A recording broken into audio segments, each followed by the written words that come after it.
in a land where winters last decades and summers can vanish in a heartbeat, where mighty houses rise and fall with whispers of betrayal. A story of power, honor, and ancient magic unfolds. This is Westeros, a world of dragons, of kings and queens, of heroes whose names echo through time, and villains whose ambitions reshape kingdoms. From the icy lands beyond the wall, where the dead walk and shadows lurk, to the sun-soaked deserts of Dorne, where secrets are as deadly as swords, every corner of this world is steeped in history and mystery. Tonight, we journey into the past, before the battles, before the thrones, before the dragons soared through the skies. We will uncover the origins of the first men, the enigmatic children of the forest, the long night that froze the world, the rise of legendary houses, and the secrets of fire and ice that have shaped every life in Westeros. By the time this journey ends, you will see how every betrayal, every prophecy, every battle was destined, woven into a story as vast and chilling as the lands themselves. So close your eyes, drift into the tales of old, and let the saga of Game of Thrones envelop you as we begin at the very dawn of Westeros. Chapter 1. The Dawn of Westeros. Long before the Seven Kingdoms were drawn on maps, before thrones were forged from iron and ambition, before dragons scorched the skies and kingdoms rose and fell, there existed a land untamed, vast, and mysterious. A continent of towering forests, jagged mountains, roaring rivers, and windswept plains. This land was Westeros, and in those earliest days, it was wild, empty of men, yet brimming with life and magic. Its first inhabitants were the enigmatic children of the forest, small, fey beings with almond-shaped eyes, delicate features, and the uncanny ability to commune with nature itself. Their very presence wove the land with enchantments, their songs and rituals blending with the whisper of trees, the flow of rivers, and the song of the wind. The children were merely caretakers of the land. They were its guardians and its teachers. They planted weirwoods with faces carved into the bark, each one a sentinel to watch over the ages. These sacred trees became the centers of rituals, where the children called upon the old magic, seeking guidance from forces unseen by mortal eyes. They were intimately tied to the elements, able to summon winds, bend water, and speak with the beasts of the forests. To them, every stone and river had a voice, every creature a purpose, and the balance of life itself was a sacred trust. It was during this time that the first men arrived. Crossing the narrow seas and lands that connected distant continents, these humans, tall, strong, and fierce, entered Westeros, bringing iron, fire, and ambition. The first men were hunters, warriors, and wanderers, carrying with them a worldview shaped by survival and conflict. Their arrival disrupted the delicate harmony of the children, for their desire for land and resources often clashed with the sanctity of the forests and groves. Entire forests became battlegrounds, rivers ran red, and the cries of men and magic intertwined in a symphony of blood and survival. Yet conflict gave way to wisdom. After countless skirmishes and wars, the first men and the children of the forest forged the pact, a sacred agreement that would endure for millennia. The first men would respect the groves, leaving the forests untouched, while the children would allow humans to settle the open lands. This delicate balance created the foundation for Westeros, a land where men and magic coexisted, and where power was measured not only in strength but in understanding the ancient forces that shaped the world. From this time, the first kingdoms began to take shape. Villages grew into fortified halls and keeps, and local lords emerged, each claiming dominion over the lands they controlled. The North, harsh and unforgiving, saw the rise of Winterfell, built by the legendary Bran the Builder, a giant among men said to possess both vision and cunning. Bran is credited with raising the Wall, an immense ice barrier stretching hundreds of miles across the northern wilderness, designed to protect the realm from threats beyond. Some legends claim that he enlisted the help of giants and the children of the forest, blending mortal ingenuity with ancient magic. Tales of Bran's deeds became immortalized in songs and stories, inspiring awe and reverence for generations. Other figures shaped Westeros in equally profound ways. Lan the Clever, founder of House Lannister, is said to have tricked a giant into ceding Casterly Rock, securing a seat of power that would endure for thousands of years. Garth Greenhand, a mythical figure of the Reach, brought agriculture, knowledge, and prosperity to fertile lands, teaching men to cultivate the soil and live in harmony with nature. These heroes of the first men were more than conquerors. They were architects of civilization, creating the foundations upon which noble houses and dynasties would rise. Magic and mystery permeated every corner of Westeros. Direwolves roamed the forests of the north, massive predators that symbolized the bond between men and beasts. The children of the forest maintained their secret rituals, planting weirwoods whose pale faces seemed to watch silently across centuries. Rivers, mountains, and valleys were not merely geography. They were alive, infused with the essence of magic and time. Even the first men, with their iron and fire, began to recognize that the land was an entity in itself, responsive to the actions of mortals, and that survival depended as much on respect for the old ways as on strength in battle. Beyond the wall, a shadow waited. The White Walkers, known in the tongue of the first men as the Others, emerged from legend into menace. Pale, tall, and fearsome, with eyes like burning sapphires, they commanded armies of the dead, whites bound to their will. Their presence brought winter eternal, freezing rivers, killing crops, and leaving villages empty, their inhabitants turned into ice-bound corpses. The stories of their existence traveled south in whispers, terrifying children and adults alike. The first men who ventured north to fight them often never returned, leaving only tales of icy horrors that defied mortal comprehension. The early centuries of Westeros were a complex tapestry of creation, war, magic, and survival. The pact endured, but tensions always simmered. Houses rose and fell, forged through cunning, war, and bloodlines. The children of the forest, unseen yet influential, guided events from the shadows, ensuring that the balance between man and magic persisted. They were teachers, manipulators, and sometimes saviors, unseen architects of destiny. Even as men carved castles from stone and established dynasties, mystical forces continued to shape their world. Tales of heroes and monsters intertwined. Dragons, yet to rise from Valyria, were whispered of as distant legends. Direwolves roamed, giants lingered beyond the horizon, and spirits haunted the land. Every river, forest, and valley held a story, and every night brought the reminder that Westeros itself was alive, patient, and aware.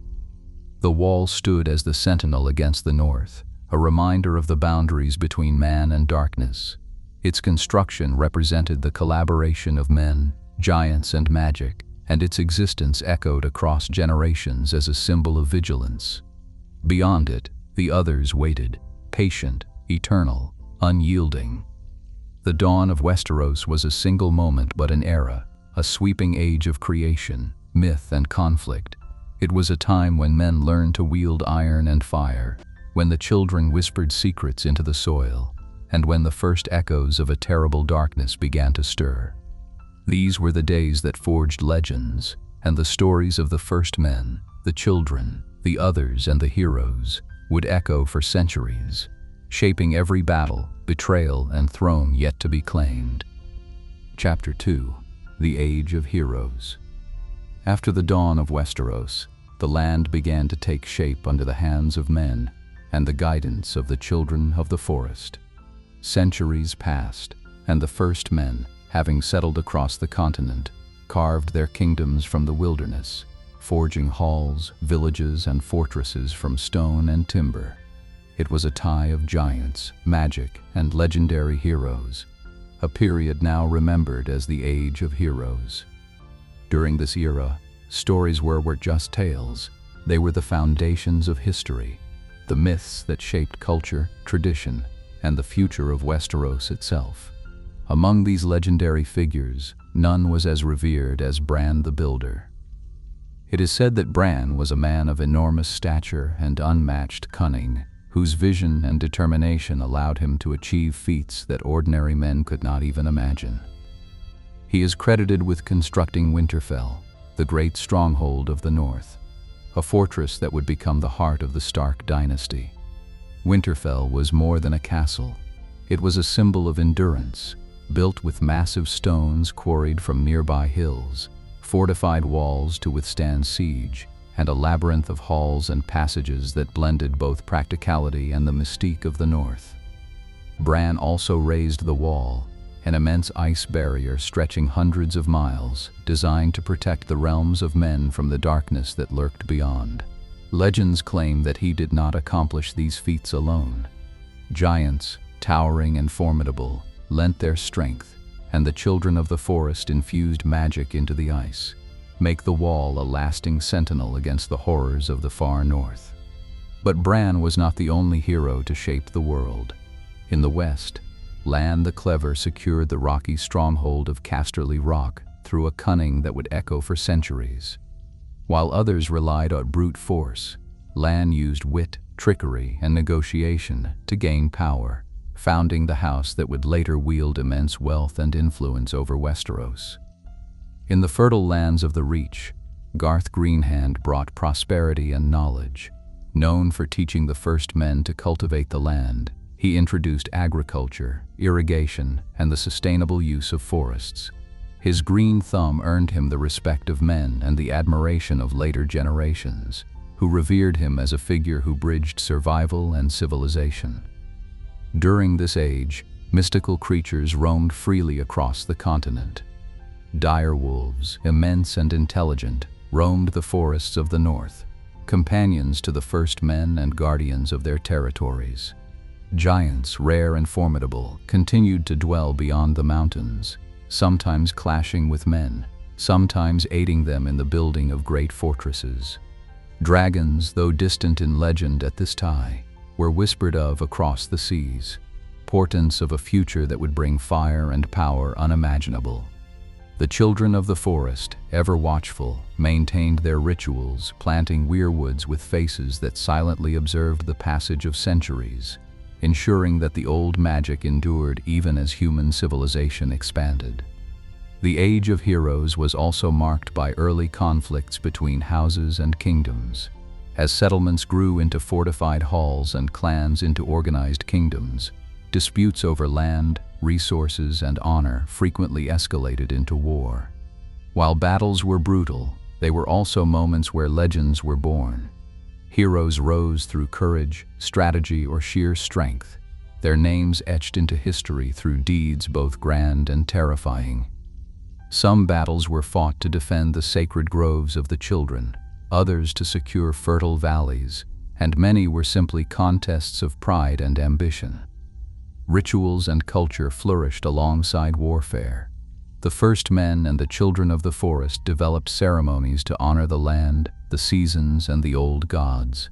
The old gods, the spirits of nature, the ancient powers of the forests, rivers, and mountains, were revered by those in the north and beyond. Every tree, stream, and stone was believed to contain the essence of the divine. Ceremonies often involved offerings, songs, and dances designed to maintain harmony between the land and its inhabitants. The children, who understood magic and foresight, sometimes guided these rituals, ensuring that men did not upset the balance of the natural and mystical worlds. Amid these cultural practices arose a series of foundational legends that would shape the future of Westeros. Tales of betrayal, cunning, bravery, and sacrifice were immortalized in song and story. Houses were not defined solely by the land they controlled, but by the heroic deeds, wisdom, and cunning of their founders. Each story reinforced the importance of honor, courage, and strategy, qualities that would later define the great houses during wars and rebellions. The geography of Westeros itself influenced these legends. In the north, Harsh winters and snow-laden forests produced hardened, resilient people, fierce in battle and loyal to their clans.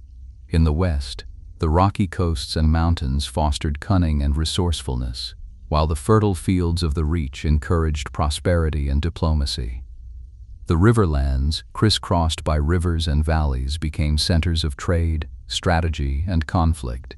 Everywhere the land shaped the culture, and culture shaped the heroes who walked upon it. Magic remained an undercurrent, sometimes subtle, sometimes terrifyingly powerful. The children of the forest were known to imbue weapons and fortresses with protective spells. Some say they even created mystical wards to guard against the undead, long before the wall was built. Chapter 3. The Coming of the Andals. Long after the Age of Heroes, Westeros had begun to settle into a fragile order. The kingdoms of the First Men, though scarred by centuries of war and conquest, had solidified into enduring dynasties. The wall still stood in the north, a silent sentinel against the mysteries beyond, while Winterfell, Casterly Rock, and other great fortresses had become symbols of permanence, strength, and human ingenuity. Yet, the land was about to face a new force, one that would reshape its culture, religion, and political landscape forever: the Andals. The Andals were warriors, travelers, and settlers from the eastern continent, beyond the Narrow Sea. Unlike the First Men, who had forged their legacy through iron and fire, the Andals carried with them a new religion, a new faith, and new ways of life that would sweep across Westeros like a tide. They were followers of the faith of the Seven, worshippers of gods with distinct faces and forms, representing aspects of life, justice, and human morality. The Seven: father, mother, warrior, maiden, smith, crone, and stranger, offered structure and spiritual guidance to a world still largely shaped by superstition and the old gods of the forests. When the Andals first landed on the shores of the Vale and the Riverlands, they encountered the kingdoms of the First Men, still loyal to the old gods and the sacred groves of the children of the forest. At first, conflict was inevitable. The Andals, armed with steel and unfamiliar tactics, clashed with the iron and bronze weapons of the northern settlers. Entire valleys became battlefields, forests burned, and rivers ran thick with blood. The Andals were relentless, motivated not only by conquest but by a belief that their faith and civilization were superior, destined to replace the old ways. Despite the ferocity of the First Men, the Andals proved formidable. They brought not only advanced metallurgy and weaponry, but also organizational skills that allowed them to field larger armies and sustain long campaigns. Their knights, clad in steel, were unlike anything the First Men had encountered. Legends tell of battles where armies of Andals overran the fields of the Riverlands, leaving behind towns and villages that were forever changed. They brought their customs, their language, and their laws, gradually weaving themselves into the very fabric of Westeros. Over time, many of the southern kingdoms began to adopt the faith of the Seven.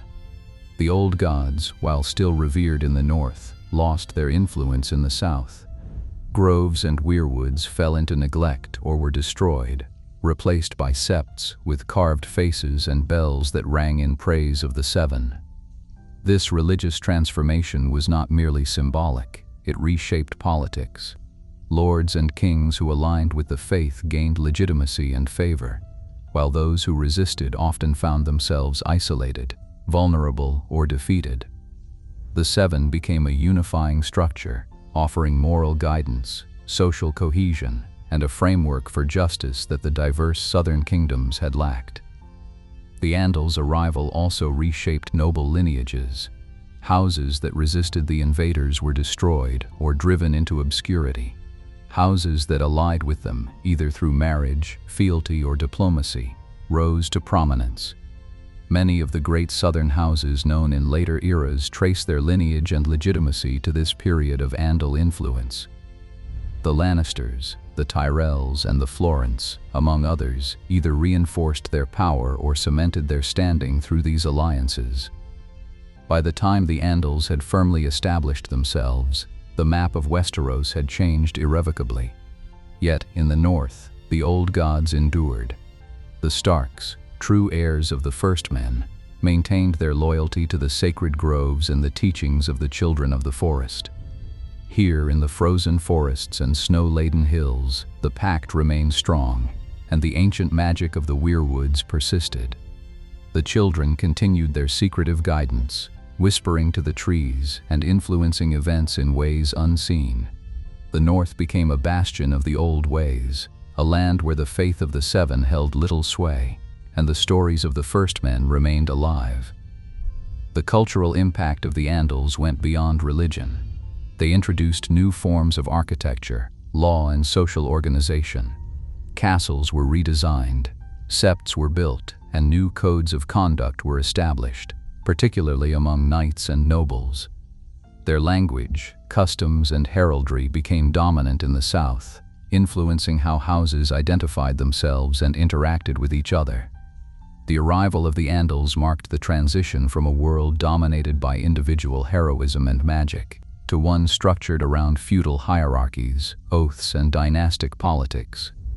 As centuries passed, the conflicts between the old ways and the new became legendary. Battles were fought not only for land and wealth, but also for faith and cultural dominance. Some tales speak of entire armies kneeling before septs, abandoning the old gods, while others recount northern lords marching to defend sacred groves against Andal invaders. These events became immortalized in song, oral history, and the collective memory of Westeros. Heroes of the age, both mortal and mystical, emerged to protect, to conquer, or to negotiate, ensuring that the world was forever changed. Even as the Andals solidified their dominance in the south, the land remained alive with magic. The Children of the Forest continued their rituals, weaving spells to protect their sacred groves and ensure the survival of their traditions. Irewolves roamed the north, silent witnesses to the passing centuries. Legends spoke of hidden caves where giants still dwelled, and of rivers where the water itself whispered secrets of the past. Magic had not vanished, it had receded, biding its time, waiting for the day it would once again shape the fate of Westeros. By the end of the Andal invasions, it was the dawn of a new order, a cultural and spiritual transformation that laid the foundation for the Westeros known in later centuries. It was a time when swords and steel were joined by faith and law, when magic receded but never vanished, and when the stage was set for the rise of great houses, dynasties, and legends that would echo through history. From this era would emerge the houses, conflicts, and traditions that defined the Seven Kingdoms, shaping the continent into the world of intrigue, heroism, and ambition that would one day be recorded in the songs of bards and the annals of kings. Chapter 4. Rise of the Targaryens. After centuries shaped by the First Men, the Children of the Forest, and the Andal invasions, Westeros had settled into a new order. The faith of the Seven guided the southern kingdoms, the north remained loyal to the old gods, and noble houses had established dynasties that endured through generations. Yet a new force was on the horizon, one that would reshape the continent forever. The Targaryens, dragon lords from the distant land of Valyria, whose destiny was bound to fire, blood, and conquest. The Targaryens hailed from Valyria, a civilization of unparalleled power and sophistication located across the narrow sea. The Valyrian freehold was known for its dragons, which were both weapons of war and symbols of ultimate authority. The dragon lords had perfected the art of bonding with these magnificent creatures, shaping them through magic, fire, and will. They built massive cities of obsidian towers and stone streets, their society steeped in advanced metallurgy, sorcery, and politics. Their reach extended across Essos, and their influence was feared and respected. The Targaryens were a minor house among the Valyrian elite, but they held a secret advantage. They had preserved their purity during the doom that struck Valyria. while much of the freehold was destroyed in a cataclysmic event known as the Doom of Valyria. The Targaryens had settled on the distant island of Dragonstone, where they honed their dragons, knowledge, and traditions in isolation. They survived where others perished, waiting for the type when destiny would call them to reshape the world. It was Aegon Targaryen, known as Aegon the Conqueror, who would bring dragons to Westeros and unite the fractured continent under a single crown. Aegon, alongside his sister wives Visenya and Rhaenys, arrived on the shores of Westeros with an army backed not only by steel, but by the overwhelming power of fire and dragon.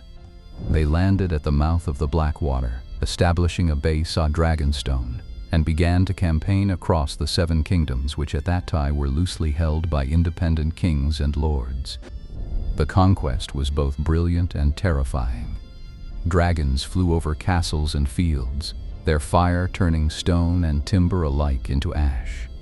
Armies faced dragons in battle and were often annihilated before swords could clash.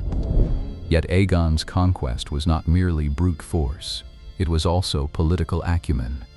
He offered oaths of fealty to rulers who submitted willingly, secured strategic marriages, and established alliances that ensured stability in newly conquered regions.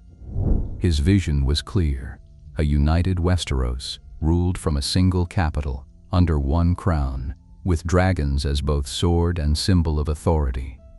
Aegon's conquest reshaped the political map. The Riverlands, the Vale, the Westerlands, and the Stormlands were brought under this control through both diplomacy and the threat of fire. Some kingdoms resisted fiercely: Vale, with its mountainous defenses, and Dorne, distant and rugged, initially defied conquest, but Aegon's vision was unstoppable. By the end of his campaign, 6 of the 7 kingdoms had submitted, and a new era of monarchy had begun. Dorne would remain independent for many generations, maintaining its own customs and traditions, a stubborn thorn in the side of the Targaryens. The Targaryens established King's Landing as the capital of the unified 7 kingdoms. The city, located in the eastern coast along the Blackwater Rush, was chosen for its strategic position, fertile surroundings, and proximity to both river and sea trade routes. Aegon built the Red Keep, a fortress designed to house the royal family and serve as the ultimate symbol of Targaryen dominance. The Iron Throne itself was forged from the swords of Aegon's vanquished enemies, melted by dragonfire, an eternal reminder of conquest and power. King's Landing would become the political and cultural heart of Westeros, a city of ambition, intrigue, and legend. The early reign of the Targaryens was defined by the consolidation of power and the management of dragons. The bond between dragon and rider was sacred and absolute. Only those of Targaryen blood could safely control these creatures. Dragons were merely weapons; they were a representation of divine authority, symbols of the Targaryens' unique claim to rule. Houses that opposed them were crushed, and those that submitted were rewarded with lands, titles, and favor at court. The monarchy depended not only on dragons and armies, but on diplomacy, governance, and the careful weaving of political alliances. The Targaryens also brought cultural change. Valyrian customs, language, and traditions were introduced to Westeros. Ceremonies, rituals, and the art of governance were influenced by centuries of Valyrian knowledge. The Targaryens maintained strict rules of marriage to preserve their bloodline, a practice that would become a hallmark of their dynasty. They introduced dragon riding as both military and ceremonial practice, turning it into an integral part of royal identity. Even as the Targaryens solidified their reign, the echoes of magic and legend persisted in Westeros.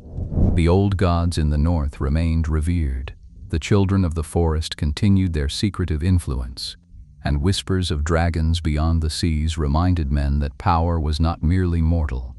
It was an era that blended magic and might, tradition and ambition, shaping the 7 kingdoms into a land where destiny was written in fire and blood. From the ashes of Valyria and the shores of Dragonstone, the Targaryens rose, forever changing the course of Westeros and setting the stage for wars, betrayals, and legends yet to unfold. Chapter 5. The Targaryen Legacy. The unification of Westeros under Aegon the Conqueror marked the beginning of a new era, an age where dragons soared above the skies and the Targaryen dynasty's power seemed absolute. Yet history teaches that even the mightiest of houses is tested not by conquest alone, but by tie, ambition, and the human thirst for power. The Targaryen legacy was forged in fire and blood, shaped by generations of kings whose triumphs and failures would echo across centuries, leaving a mark on the seven kingdoms that would never fade. Aegon's immediate successors worked diligently to solidify the realm, balancing fear and diplomacy to maintain order. His son, Aenys I, faced rebellions almost immediately, for many of the older kingdoms had yet to fully accept centralized rule. The small folk and lords alike were wary of dragons wielded against them, and unrest was a constant challenge. Aenys' reign, though less spectacular than his father's conquest, was crucial in establishing the administrative and feudal systems that would sustain the Targaryen dynasty. Following Aenys, Maegor I, later known as Maegor the Cruel, took the throne. His reign is remembered for brutality, iron-fisted rule, and monumental construction projects. He expanded the Red Keep and strengthened King's Landing, demonstrating the lengths a Targaryen would go to assert dominance. Maegor's cruelty, however, sowed seeds of resentment, rebellion, and distrust among the nobility and the people. He became infamous for his ruthless suppression of dissent, executing lords who defied him, and using dragons to crush uprisings. Though he secured power temporarily, the consequences of fear and oppression lingered long after his death. It was during these centuries that civil strife became a recurring theme in Targaryen history. Rivalries within the royal family, disputes over succession, and the ambitions of lesser houses frequently erupted into war. The most notorious of these conflicts were the Blackfyre rebellions, named after House Blackfyre, a cadet branch of House Targaryen. The Blackfyres were descendants of a legitimized bastard who had been granted the ancestral Valyrian sword, Blackfyre, as a symbol of honor. Over generations, disputes over inheritance and legitimacy led to repeated uprisings, pitting dragon against dragon and noble against noble. Entire regions were devastated, and the use of dragons in battle became both a weapon and a symbol of terror. Dragons themselves played a central role in maintaining and challenging Targaryen power. They were instruments of awe, fear, and absolute authority. Their flames destroyed cities, armies, and fortresses, but dragons were also unpredictable, dangerous even to their riders. Some dragons were loyal, forming deep bonds with their Targaryen riders, while others were wild, destructive, and temperamental. Battles such as those during the Blackfyre rebellions demonstrated that even the mightiest dragons could not guarantee victory, and that leadership, strategy, and loyalty remained as crucial as fire and blood. The Targaryens also faced internal challenges beyond open warfare. Court intrigue, betrayal, and rivalry among the nobility were constant threats. Alliances shifted like sand, marriages were as much political maneuvers as romantic unions, and plots to seize the throne were common. The small council, the hand of the king, and other positions of power became arenas of influence, often swayed by cunning, deceit, and ambition. The Targaryens learned that ruling Westeros required not only might but also diplomacy, manipulation, and foresight. Throughout these centuries, dragons became a symbol of both unity and vulnerability. During prosperous times, they embodied the unmatched authority of the Targaryens. During periods of weakness, they were a reminder that power could be lost, and that no dynasty, no matter how ancient, was immune to decay.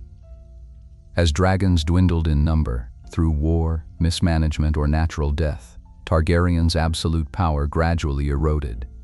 The dwindling of dragons marked a turning point, demonstrating that the mystic edge that once secured their dominance was no longer guaranteed. Beyond warfare and politics, the Targaryen era was also marked by cultural and architectural achievements. The Red Keep in King's Landing became the center of governance, diplomacy, and art. Dragonstone remained a symbol of their Valyrian heritage, a training ground for dragon riders and a repository of knowledge. The Targaryens also fostered trade, expanded learning, and codified laws, leaving a legacy that went beyond the battlefield. Scholars, maesters, and artists thrived under their patronage, creating a lasting imprint on Westerosi society. Yet even as the Targaryens consolidated power, signs of decline appeared. Feuds over succession became bitterer, loyalty fractured among the lords, and minor rebellions increased in frequency. The North remained independent in its loyalty to the old gods. Dorne maintained its unique traditions, and smaller houses began to exploit Targaryen weaknesses. Generations later, these fractures would play a pivotal role in destabilizing the dynasty, proving that no matter how mighty, a house built on fire and blood alone could not endure forever. The Targaryen legacy is also defined by heroes and tyrants, visionaries and madmen, whose deeds became the stuff of legend. Kings like Jaehaerys I, the Conciliator, were celebrated for wisdom, reform, and long, stable reigns. Others, like Aegon II during the Dance of Dragons, exemplified civil war, betrayal, and destruction. Each ruler added layers to the history, demonstrating that the Targaryen dynasty was monolithic but complex, full of ambition, brilliance, and flaws. Their reign encompassed the height of dragon power and the slow erosion of authority, the grandeur of conquest and the peril of internal conflict. Throughout it all, the mystical and magical forces of Westeros remained intertwined with the Targaryen story. The old gods in the north continued to exert influence over the Starks and their allies. The children of the forest, though fading in presence, still guided events subtly, and dragons, even as their numbers declined, remained symbols of ultimate authority, a living connection between Valyria and Westeros, between fire, blood, and destiny. By the end of the Targaryen legacy, Westeros was a land shaped as much by myth and magic as by iron and fire. Houses had risen and fallen, dragons had fought and perished, and kings had reigned with brilliance and cruelty alike. The Targaryens had unified Westeros, fostered culture, established laws, and instilled fear and respect, leaving an indelible mark on the continent. Yet their power was fragile, contingent on dragons, loyalty, and the delicate balance between ambition and wisdom. Their legacy was a warning: even the mightiest dynasty is mortal, and the passage of time tests all crowns. The story of the Targaryens demonstrates that power is never absolute, that the line between hero and tyrant is thin, and that every dynasty, no matter how glorious, can face decline. From Aegon the Conqueror to the later embattled kings, the Targaryen era was a tapestry of triumph, bloodshed, magic, and ambition. It left Westeros forever transformed, with dragons burned into memory, castles raised into legend, and a dynasty whose influence would shape the Seven Kingdoms for centuries to come. Chapter 6. Westeros on the Brink. After centuries of Targaryen rule, Westeros had evolved into a land of intricate hierarchies, noble houses, and fragile political balances. Dragons had dwindled, their presence fading into memory, yet the memory of fire and blood still dictated respect and obedience. The Targaryens had left an indelible mark, but their weakening control and the long passage of time opened opportunities for ambitious houses to rise, feuds to simmer, and alliances to shift. Westeros was no longer a land solely dominated by kings and dragons. It had become a continent alive with ambition, intrigue, and the subtle currents of power. The North remained steadfast under House Stark, guardians of the old gods and the ancient traditions. Winterfell stood as a testament to resilience and continuity, a fortress built by Bran the Builder and preserved through generations of loyalty, honor, and winter storms. The Starks' influence extended across the northern lands, their bannermen and vassals bound by oath, culture, and the harsh reality of survival in a land where winter could kill as easily as an enemy's sword. Though dragons no longer flew in the skies above the north, the old magic of the weirwoods, the children of the forest, and the mystical essence of the land provided a different kind of power, one rooted in endurance, secrecy, and ancient rites. In the south, the legacy of the Andals remained strong. Houses such as the Lannisters, Tyrells, Baratheons, and Florents had become entrenched in wealth, politics, and influence, each navigating a web of alliances, marriages, and rivalries to preserve and expand their power. The Riverlands, strategically positioned between major kingdoms, became a hotbed of political maneuvering. Houses that were adept at negotiation and intrigue, balancing loyalties to the crown with ambitions of autonomy. The Vale, protected by mountains and isolation, remained proud and independent, its lords cautious of entanglement in southern politics yet vigilant for threats to their security. The concept of feudal alliances had evolved into a delicate system of checks and balances. Noble houses sought to protect their lands while simultaneously increasing influence through marriage, vassalage, and political maneuvering. Oaths of loyalty to the crown were binding, yet often temporary. Ambitious lords would test the limits of obedience, knowing that the Targaryens, weakened and dragonless, could no longer enforce absolute control. Diplomacy, espionage, and cunning became as valuable as swords, with spies, envoys, and secret pacts play pivotal roles in shaping the continent's fate. Despite relative peace, simmering tensions existed everywhere. Long-standing feuds between houses sometimes flared into violence, and minor disputes had the potential to spiral into larger conflicts. The Riverlands were particularly volatile, where rival houses jockeyed for control over fertile lands and trade routes.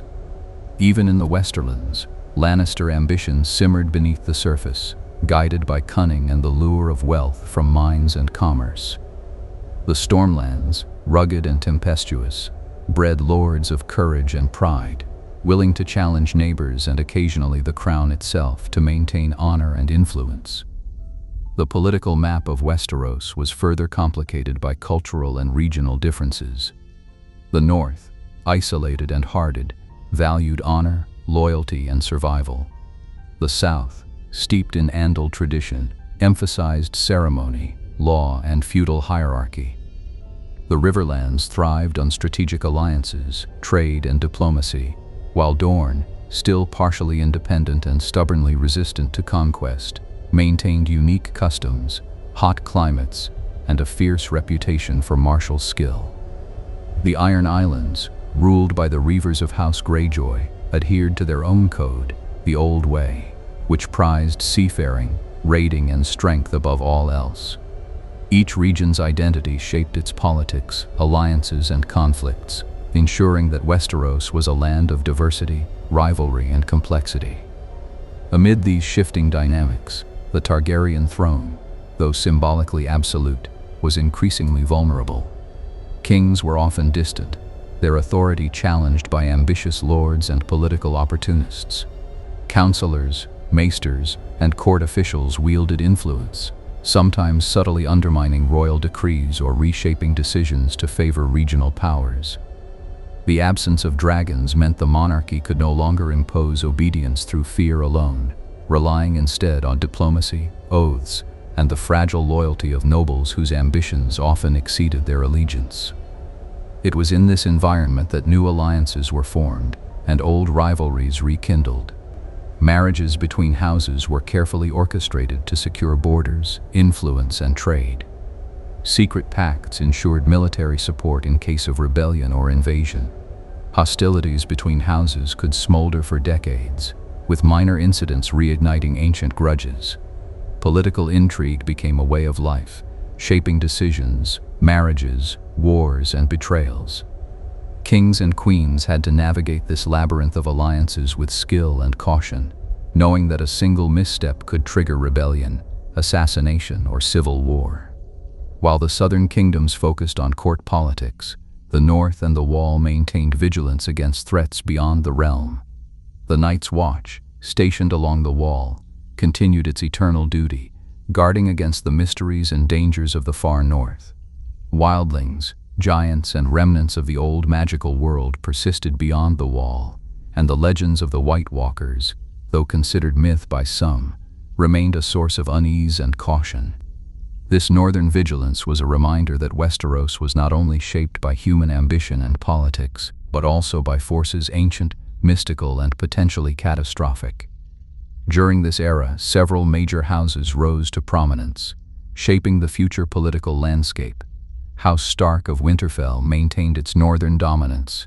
House Lannister controlled wealth and influence in the Westerlands, House Baratheon consolidated power in the Stormlands, and House Arryn fortified the Vale.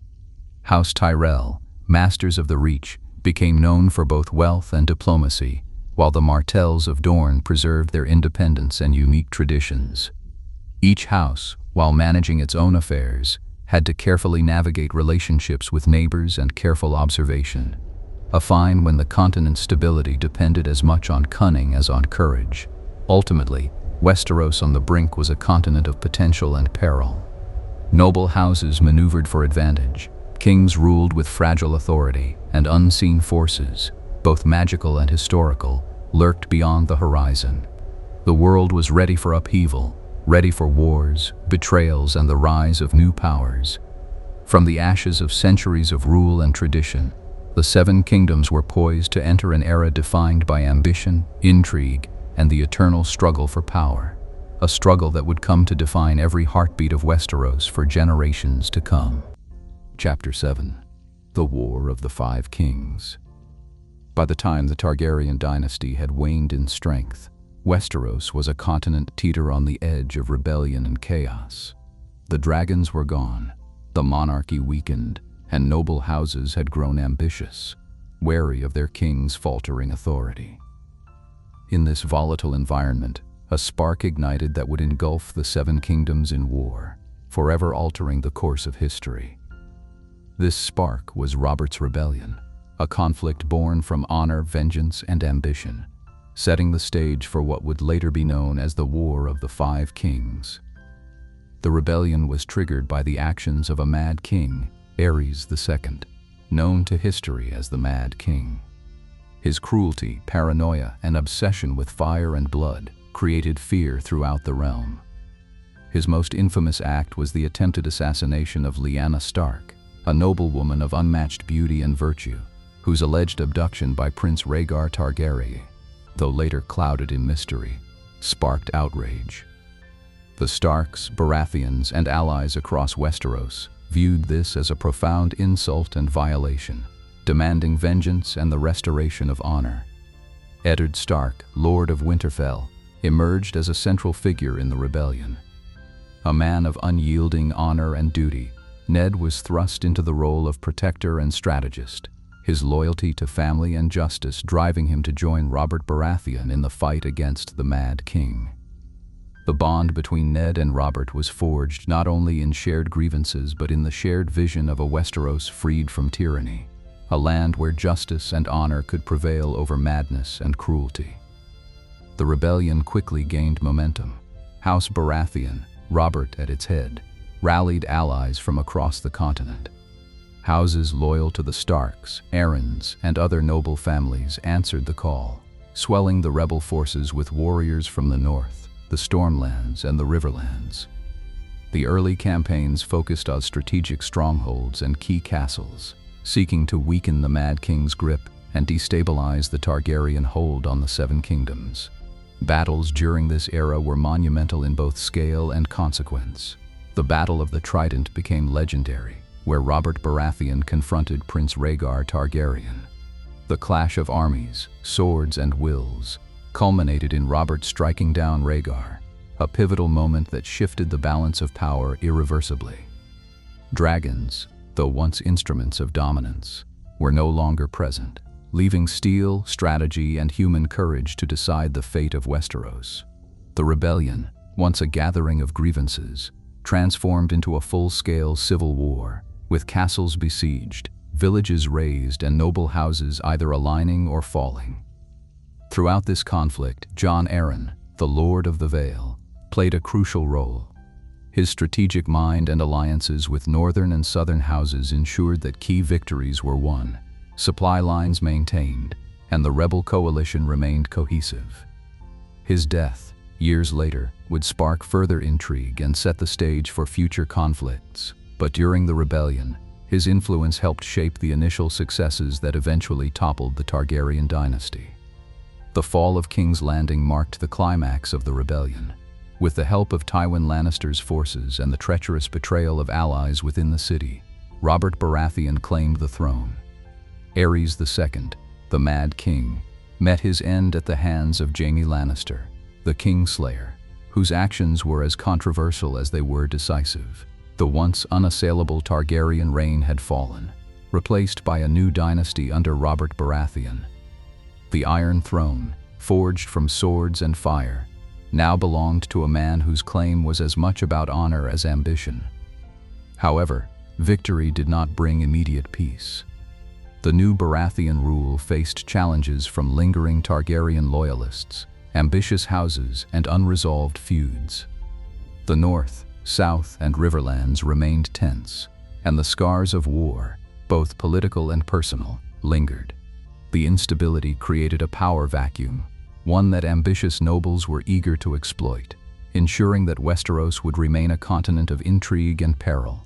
The rebellion also reshaped the landscape of power in Westeros. The Starks' northern identity, loyal to the old gods and guided by tradition, often conflicted with the political realities of southern politics, revealing the tension between principle and survival that would define future conflicts. The War of the Five Kings, which would occur generations later, echoed the patterns established during Robert's rebellion. Ambition, vengeance, alliances, and betrayal became cyclical forces, demonstrating that Westeros was a continent governed as much by human desire and ambition as by law, lineage, or dragons. The events of Robert's rebellion became the foundation for the conflicts, political maneuvering, and struggles for power that defined the Game of Thrones era. Even as Robert's rebellion ended, the legacies of the fallen Targaryens, the scars of battles, and the loyalties forged in war persisted. Nobles remembered the lessons of ambition, courage, and treachery. The threat of rebellion, though temporarily quelled, remained a potent force. Westeros, though unified under a new king, had entered an era defined by uncertainty, fragile alliances, and the lingering specter of chaos, a realm on the edge of both greatness and destruction. Magic, too, subtly influenced the course of events. The old powers in the north, the mystical legends of the Children of the Forest, and the faint echoes of dragons in the stories and memories of Westeros reminded men that history was never only shaped by swords. Forces beyond mortal comprehension watched, influenced, and sometimes intervened, creating a world where human ambition, mystical power, and destiny intertwined.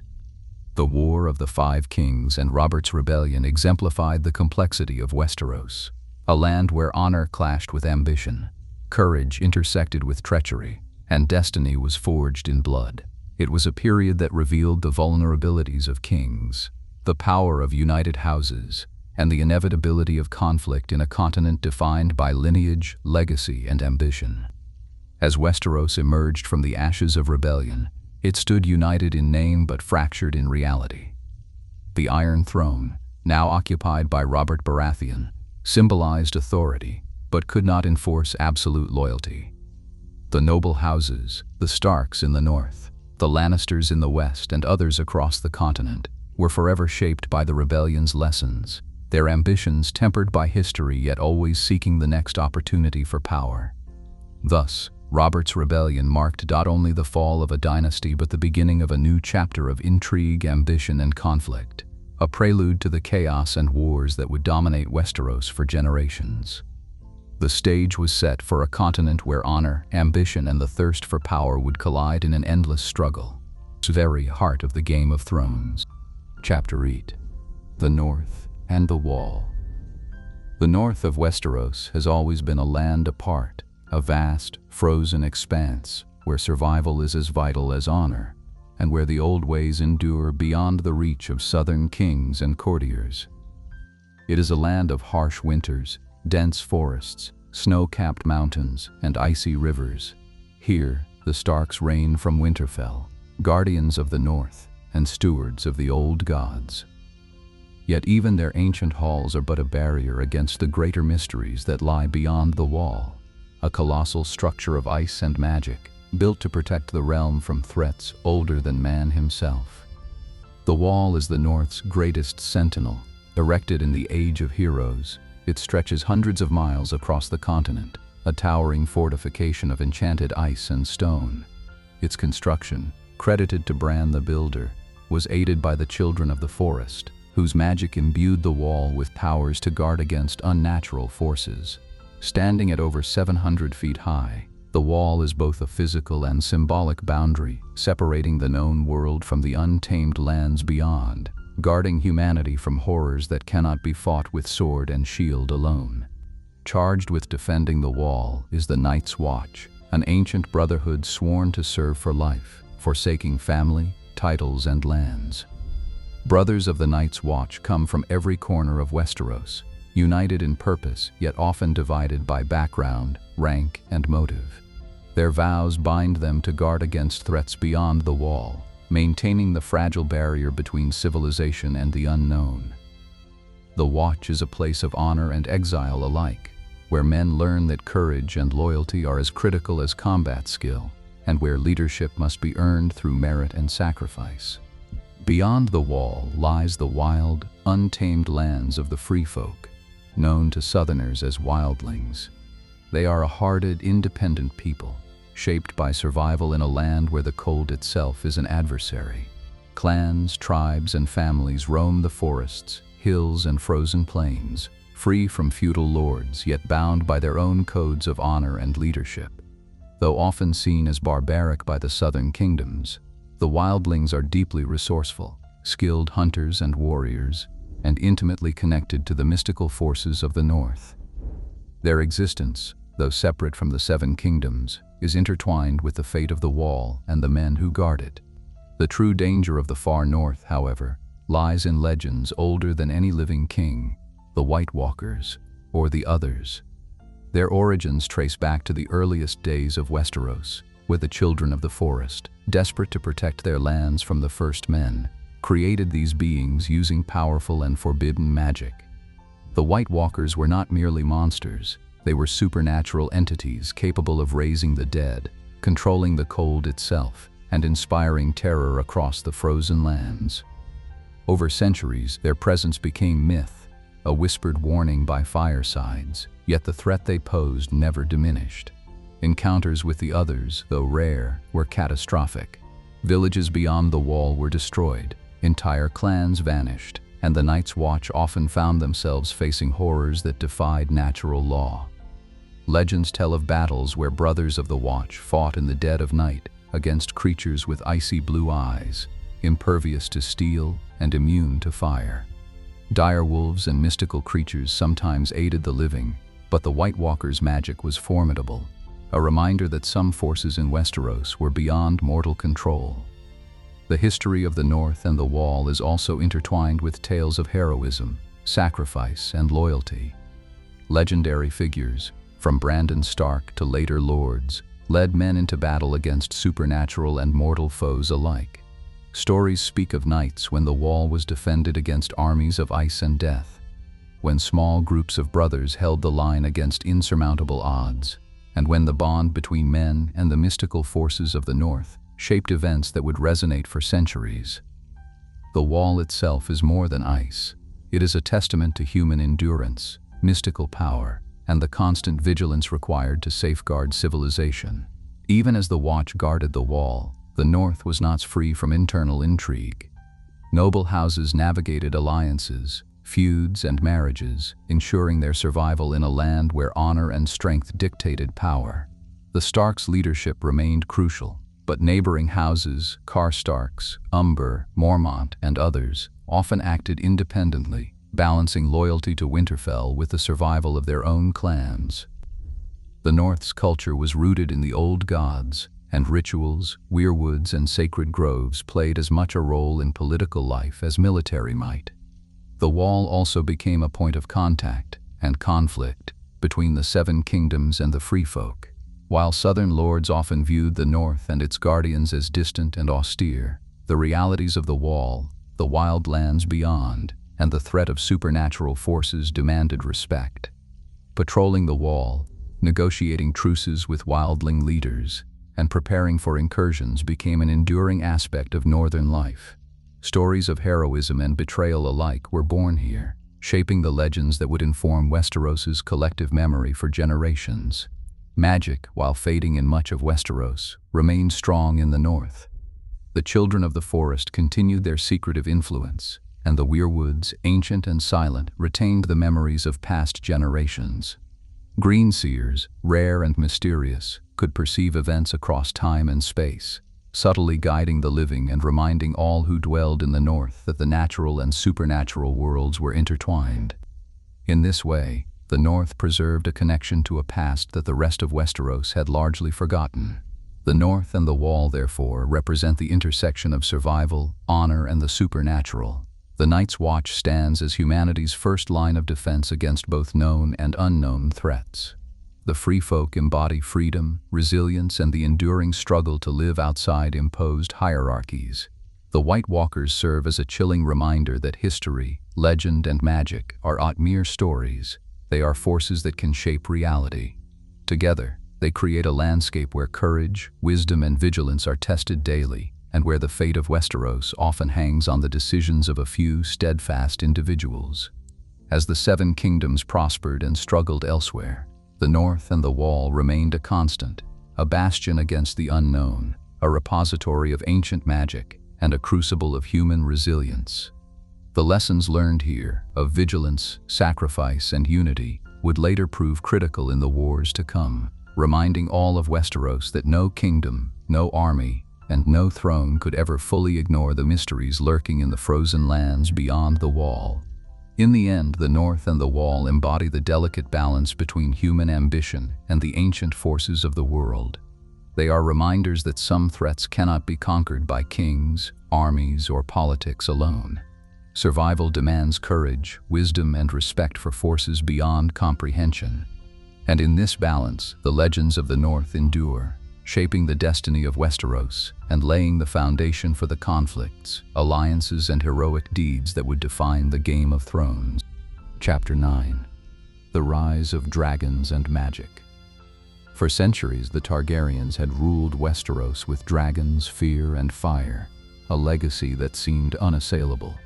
But with the decline of dragonkind and the weakening of the Targaryen dynasty, magic in the world had waned, its influence subtle and rare, leaving Westeros a realm governed more by ambition and steel than by mystic power. Yet destiny, as it often does, has a way of rekindling the forces that lie dormant.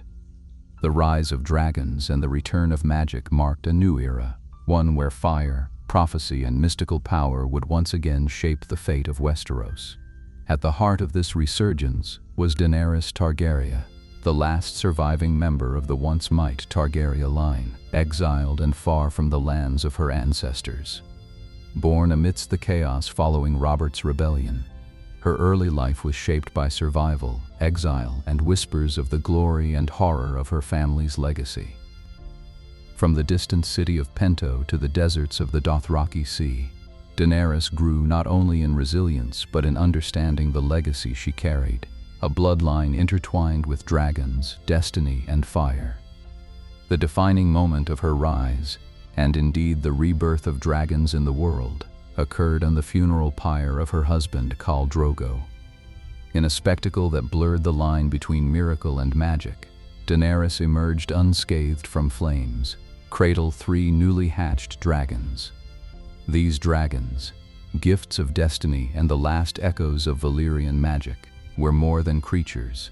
They were symbols of power, authority, and a new beginning. The world took notice. Dragons were back, and with them came the reminder that magic, though dormant, had never truly disappeared. The resurgence of dragons reignited the mystical forces long dormant in Westeros. Warlocks, sorcerers, and practitioners of ancient arts sensed a shift as the magical currents of the world responded to the presence of these powerful creatures. Green seers in the north, those who could peer across time and perceive the threads of destiny, recognized patterns long hidden, sensing that the return of dragons would disrupt the political and mystical balance. Prophecies, once dismissed or forgotten, regained relevance as both the hopeful and the fearful sought to understand what the dragon's return meant for the Seven Kingdoms. Dragons were not mere weapons.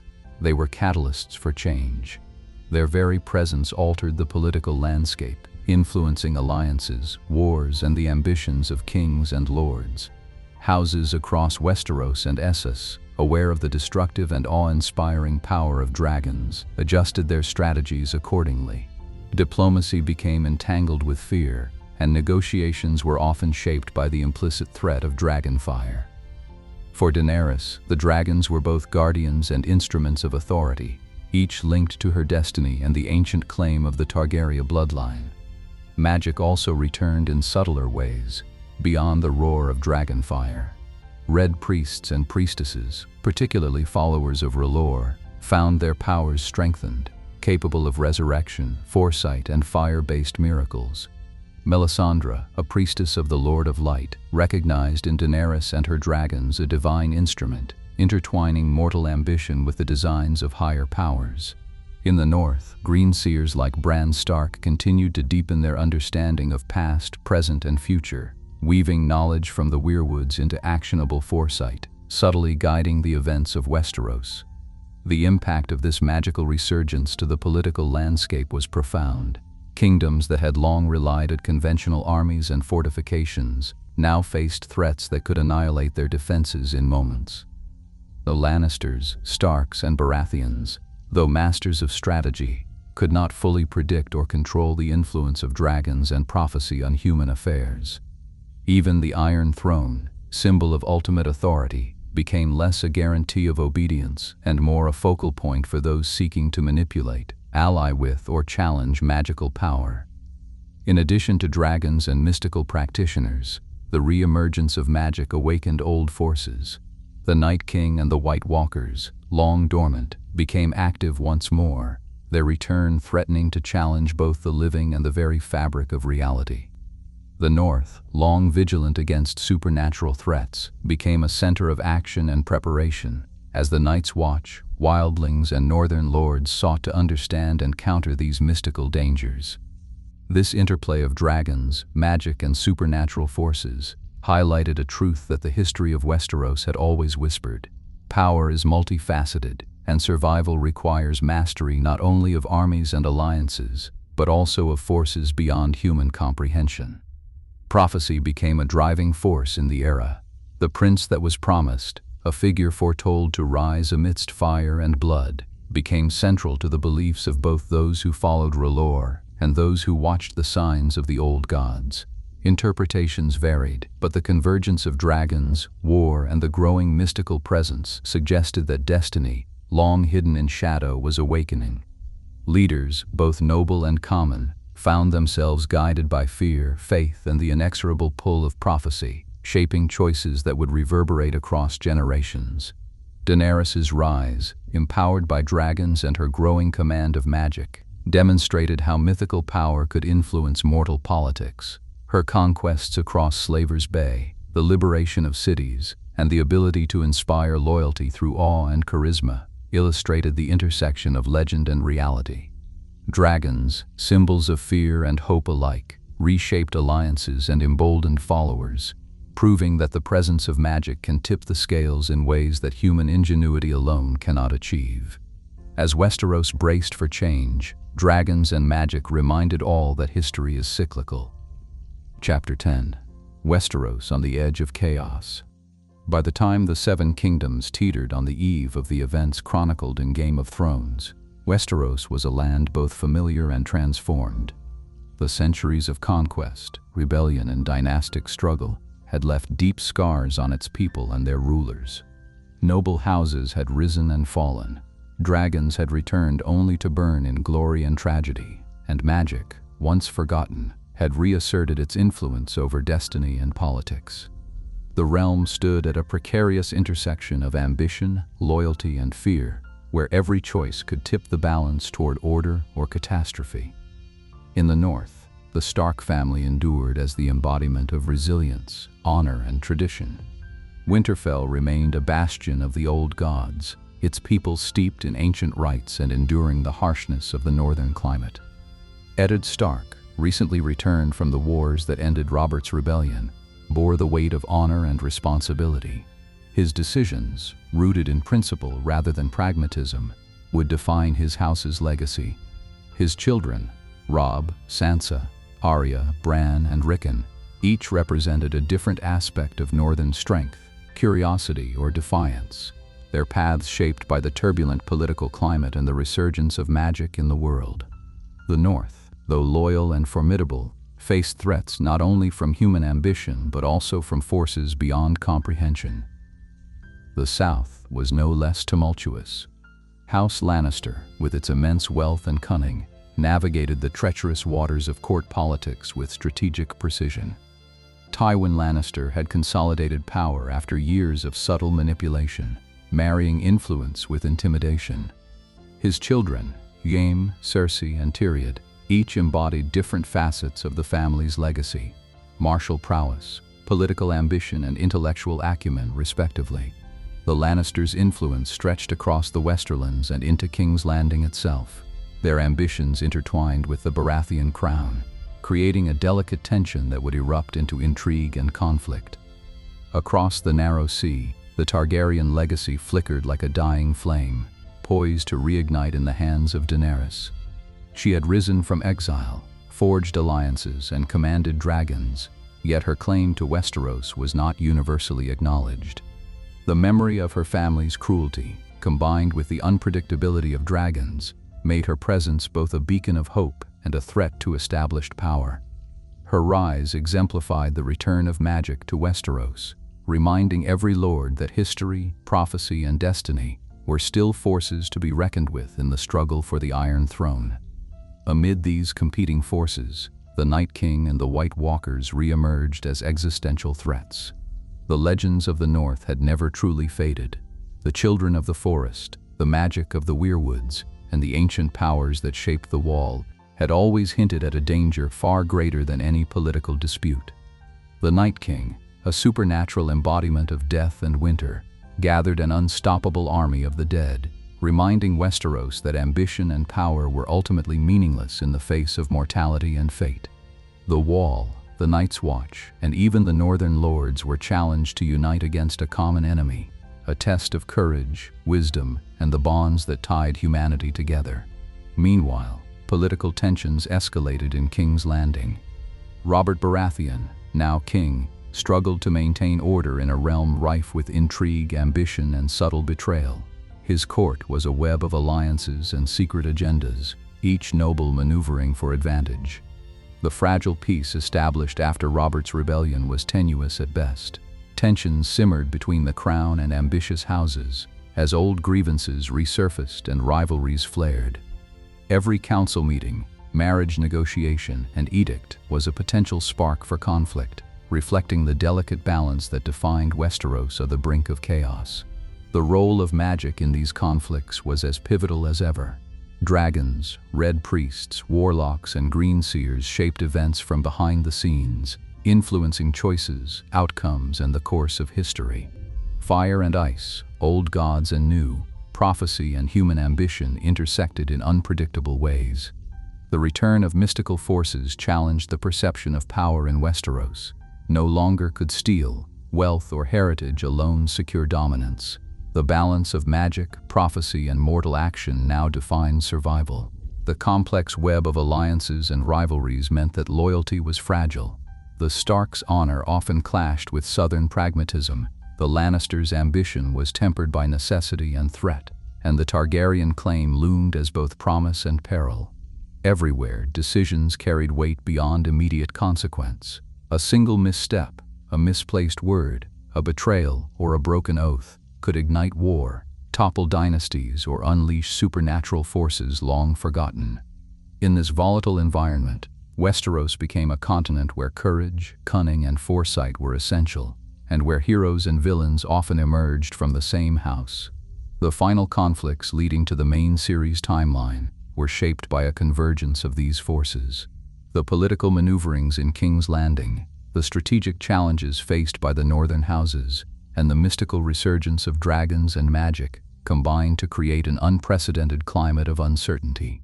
Wars of succession, rebellions, and secret plots all foreshadowed the chaos to come, setting the stage for a struggle that would involve every major house, knight, and adventurer. The realm was no longer a collection of feudal domains. It had become a chessboard of ambition, strategy, and survival, with each piece influenced by forces both human and supernatural. Key character arcs, such as that of Eddard Stark, reflect the tension between honor and pragmatism. Ned's steadfast adherence to principle placed him at odds with the morally ambiguous world of King's Landing, highlighting the personal cost of integrity in a realm where betrayal is common and loyalty fragile. Similar arcs can be observed in the Lannisters, Baratheons, and Targaryens, each shaped by circumstance, ambition, and destiny, and each poised to influence the future in ways both predictable and unforeseen. Even as humans grappled with politics, magic, prophecy, and ambition, the threat from the north loomed large. The Night King's advance reminded Westeros that the greatest dangers often lie beyond the comprehension of kings and lords.